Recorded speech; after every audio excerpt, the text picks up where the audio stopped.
What's primal empathy? Why should you care? And how can you start improving yours today?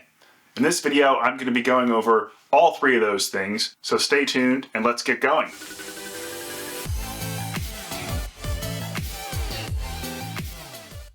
Primal empathy is a term coined by Daniel Goleman in his book Social Intelligence. It's the first part of social awareness. Primal empathy is basically feeling out the vibe and knowing when something's wrong. He calls it the low road. So you have your emotional mind that works a lot faster than your rational mind, and this emotional mind is sitting processing huge amounts of information and can tell when something's wrong. Primal empathy is your ability to read another person or read a room very quickly using your emotions, so not engaging your rational mind, but engaging your emotional mind, which works way faster than your rational mind. So this is something like being able to read someone's facial expression from just a glance, or something faster than you can't even see it. It's imperceptible to your rational mind, but your emotional mind can see it for what it is. Primal empathy is also something that you can learn to improve. So if you're not very good at reading nonverbal cues and signals, this is something that can be worked on, and there's some new studies that have come out that actually have shown that we can learn quite well. Unless you're far on the autism spectrum, you should be able to learn some of these nonverbal things without too much effort. As I like to say, it just takes a bit of consciousness, and the terminology helps a little bit to kind of put a face with a name. Here's the first tip. Start noticing body language. It may come as no surprise that noticing body language is incredibly important when it comes to nonverbal cues. So noticing where someone has their feet pointed, noticing if their shoulders are turned from you, noticing if they're talking to you over their shoulder, they're looking you straight in the eye, they're looking past you. There's a myriad of nonverbal cues. That's why they say a majority of an interaction is nonverbal. So I don't remember the percentage, but a majority of the communication that we do is completely nonverbal. So becoming more astute with your nonverbal communication will pay dividends both professionally and personally in all aspects of your life effectively. The second tip, you can start practicing mirroring. Mirroring is when you are having a conversation with someone in person and you start to do what they do with their hands and feet. So if someone crosses their feet or folds their arms, you do that. And you need to make it seem like you're doing it not like you're thinking about it, but you're doing it reflexively.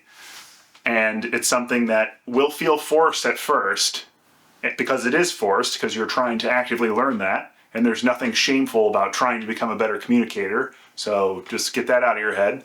But working on this will feel a bit weird at first, which is okay.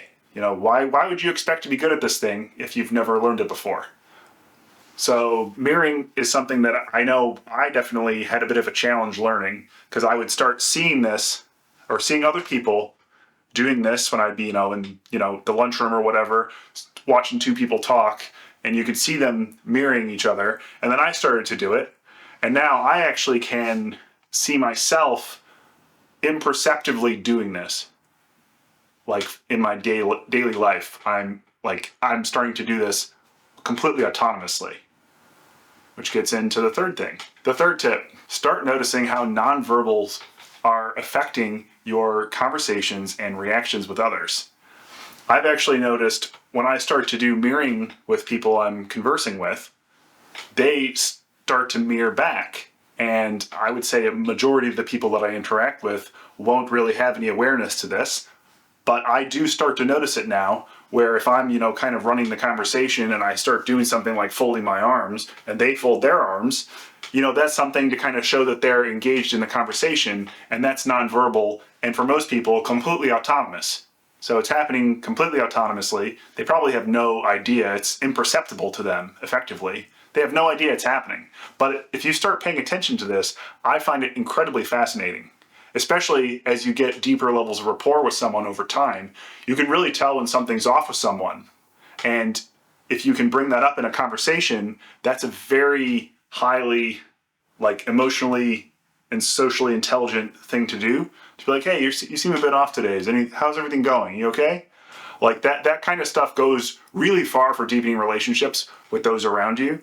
And this nonverbal stuff is I don't want to say the foundation, but it is definitely a critical part of being a good communicator in person. The fourth and final tip, surround yourself with people that are good at nonverbal communication. I know you have a few people in your life that you can tell are very good at this nonverbal communication stuff. And it might seem like they haven't had to try. I really think that they just learned it much younger and so are very, very, very, very good at it.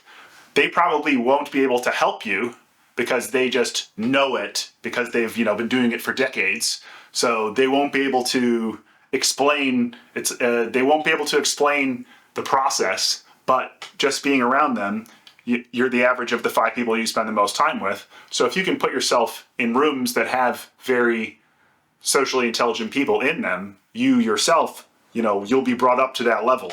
Getting in a room with people that are more emotionally and socially intelligent than you is a great way for you to start bettering yourself and bringing yourself up in terms of skill and outlook on your life.